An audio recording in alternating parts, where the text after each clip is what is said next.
There are many things that you can do that can get you into trouble. Crimes that you can commit to land yourself on the opposite side of the law. Robbing a bank, for example, or embezzling money from your employer, or worse, from, say, a major charity. Most of us would agree that these activities are bad for society. You can take a utilitarian stance when dealing with a certain action and ask yourself if the outcome of that action would be to the benefit or the detriment of the group. It can be a little like natural selection on a group level. This, by the way, is called group selection. So when dealing with actions that affect the group, we can all agree on certain things. But what about books? Is it possible that certain books can be viewed as detrimental to a group's well-being? Can a book be subversive enough to hinder society's growth to the extent that writing or even publishing such a book would be a crime? A crime punishable by a few years in prison or, even in an extreme case, death. I hope most of us would say no, that one should not be prevented from sharing their thoughts and ideas with the world. But there was a time when this was the case, and it's still the case in certain unenlightened parts of the world. There have been authors who were hounded by the authorities all because of their books. And this is one such author. There is grandeur in this view of life.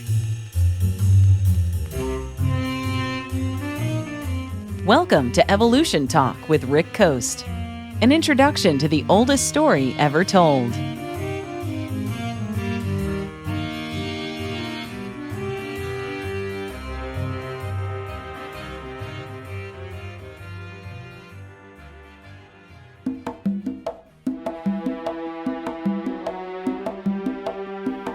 Denis Diderot was born in 1713 and by all intents and purposes conducted his early years as would any respectable young man of modest means. He studied philosophy and at one time considered entering the clergy, and these were heady times for young Diderot. Ideas about God and man were abundant, especially when those ideas concerned the evidence for God.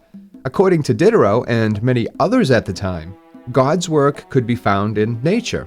These words would eventually be echoed by William Paley a century later when Paley compared the intricate workings of a watch to those found in the natural world. If you listen to the episode Darwin or Design at evolutiontalk.com/design, you can hear how Charles Darwin also struggled with these very thoughts. Diderot would eventually obtain a degree in philosophy, but instead of strengthening his argument by design, his studies instead took him into a different and an unexpected direction. The more he read, the more he found himself questioning his previous views on man and man's place in nature. Diderot devoured the written word. It was food for his mind, and he couldn't get enough of it. He was ravenous when it came to ideas, especially when those ideas took him into places that others feared to tread. Ideas present in books that, at the time, were considered subversive, seditious, heretical, and even illegal to the extent that just owning one of these books could get you into trouble. There was a vast black market for these books, and Diderot tapped into it. One of these books was by a French philosopher, Julien Offray de La Mettrie. It was called Man-Machine, and in it, La Mettrie compared man and all of his inner workings, desires, and actions to that of a machine that operated without guidance and never strayed from its physical mechanics. What he meant by this was that there was no such thing as free will, nor was there a ghost in the machine. There was no guiding spirit or soul behind the eyes of man. There were only the mechanics of an eye and a brain, and any thoughts produced by the interaction of the eye and the brain were in themselves the result of physical processes. Another book that caught Diderot's attention was Maillet's Teleomède. You only have to listen to the last episode to learn more about Maillet's book, but in a nutshell, Maillet wrote that all animals, all life on Earth, in fact came from the sea and evolved from simpler forms, even man himself.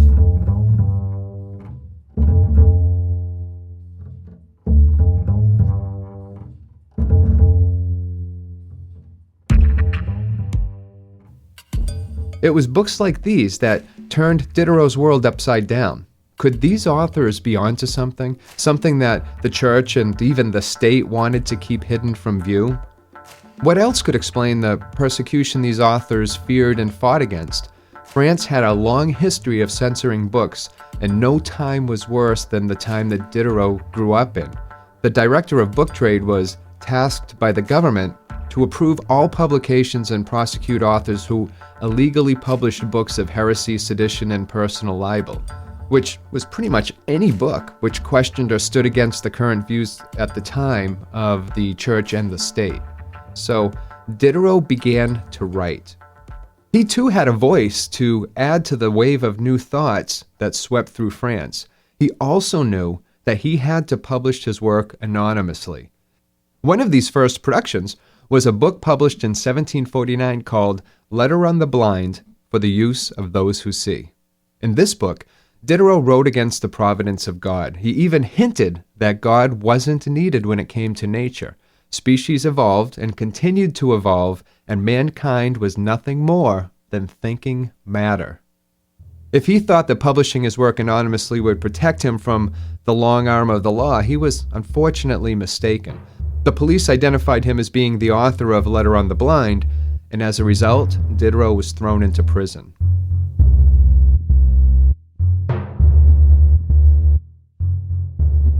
Upon his release, he brushed himself off, promised not to do it again, and subsequently, he did it again. Only now he went about it a little bit differently. Boldly stating where he stood on certain subjects wasn't the right way to do it. He had to be clever about it. And one way to do that would be to cloak his thoughts in what-if scenarios. He could pose these what-if scenarios as questions and then swiftly refute them. But his refutations didn't need to be conclusive. They could be as strong or even as weak as he wanted them to be. What was of the utmost importance to Diderot was those what-if scenarios. These were the ideas that he wanted to offer to the world. A perfect example of this can be found in a follow-up work to Letter on the Blind called Thoughts on the Interpretation of Nature. He asked, "May it not be that man will finally disappear from nature forever? Or rather, will continue to exist, but in a form and with faculties wholly unlike those which characterize him in this moment of time?" He followed this up with a short answer. "But religion spares us many wanderings and much labor." And just like that, he had his method of writing. He could talk about anything he liked, even the gradual evolution of man into different species, and then refute it by stating that we have religion to spare us from such thoughts. It was, in a word, brilliant.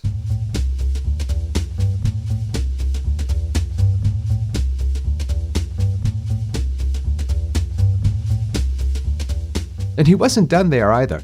Diderot was making a name for himself within the intellectual circles of Paris. He included among his friends Baron d'Holbach. D'Holbach was an outspoken atheist and free will denier who had, in 1770, published his own masterpiece called The System of Nature. Some say that Diderot actually helped him with this book. D'Holbach was famous for collecting friends who had ideas and thoughts similar to his own, and the group was forever under the watchful eye of the Parisian police. And it was under these conditions that Diderot began to put together another subversive work, which was to be called D'Alembert's Dream. There were a number of things which made this work stand out from his previous works. He still utilized the present and dispute method of spotlighting the ideas he wished to put out there, but he did this by organizing the work as 3 separate conversations. The first conversation was between Diderot and D'Alembert. The remaining conversations involved Julie de Lespinasse and a character named Dr. Bordeaux. One of the things which made these conversations stand out was that D'Alembert and Lespinasse were real people who Diderot knew intimately.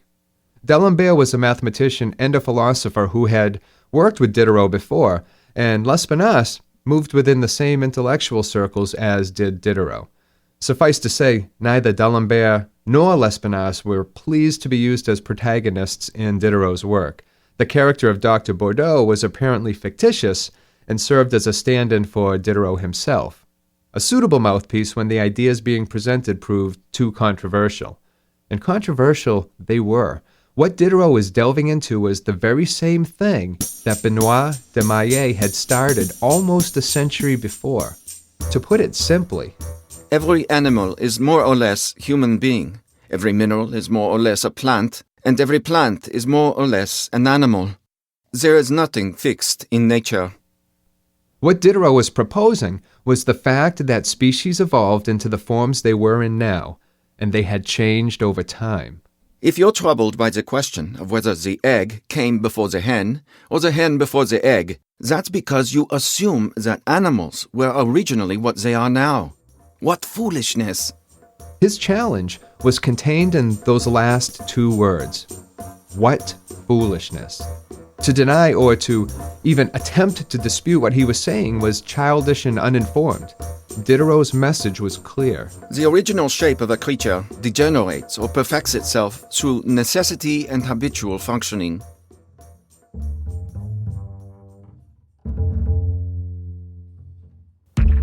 You have to remember that the very idea that species transformed into other species over great periods of time, those ideas were contrary to everything the church sought to teach about how life originated. Mankind wasn't excluded from this process.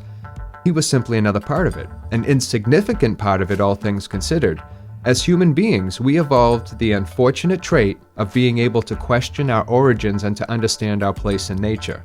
Of course, if we accepted that, most didn't and still don't.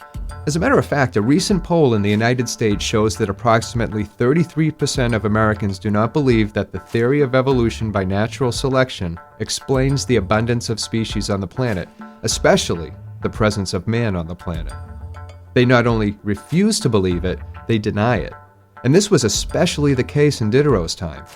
Publishing books that championed theories contrary to church teachings could get one into a whole lot of trouble. By using his own name as one of the characters in D'Alembert's Dream meant that he owned what he said. Although the book wasn't to see official publication until 1830, years after Diderot and everyone else involved had passed away, it was still distributed to friends and intellectuals while Diderot was alive in his own time. Diderot claimed that not only did species evolve, but that everything is made up of the same cells. The difference being that these cells simply take different forms, like a box of Legos. The blocks are all the same, but they can be made into virtually anything the mind can dream up. Nature works the same way, according to Diderot. It's in a constant state of flux. Everything changes. There is but one great individual, and that is the whole. And not only that, but Diderot also proposed something that would be resurrected centuries later by biologist Stephen Jay Gould. I wouldn't place any bets on consciousness assuring our long survival on this planet. It's just something that happened. It's a very interesting something, and it is a level of neurological complexity that no other species has reached, and that's fascinating, but it's no goal of evolution, it's no guarantee, it's nothing predictable, and it would probably not occur again if you could replay life's tape from identical starting points. Diderot's words were eerily similar to that. Once the sun goes out, what will happen? The plants will die, the animals will die, and there we have the earth, lonely and quiet. Relight this star, and right away you re-establish the necessary cause of an infinite number of new generations. And I wouldn't venture to guarantee that with the succession of ages, our plants and animals of today would be reproduced or not reproduced among these new generations. Diderot continued to write, but he was constantly plagued by the fear of being imprisoned again. So much so that as he grew older, he rarely left his home, preferring instead to write in safety and among familiar surroundings. I live here in my study, working, dreaming, and writing. Not happy, but happier than I should be elsewhere, it seems, since I don't have to take off my dressing gown. D'Alembert's Dream became his own. What Diderot saw when he looked out of his window onto the streets of Paris was a world of creatures that had adapted. From the pigeons on the ledges to the rats in the sewers, each creature adapted to fill its own little niche, each a product of its environment, as was Diderot himself, as are we all.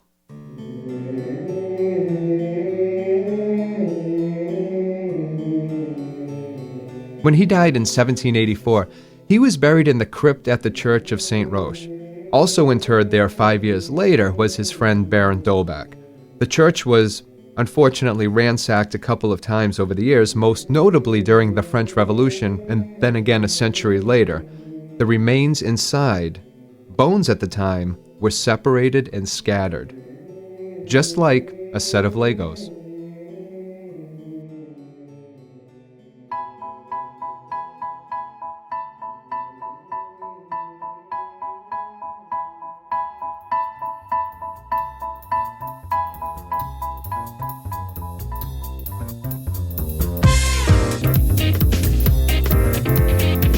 There are many ways that you can help to support the show and to keep it alive. To learn more, just head on over to evolutiontalk.com, and most of all, thank you for listening. And until next time, please take care of yourself.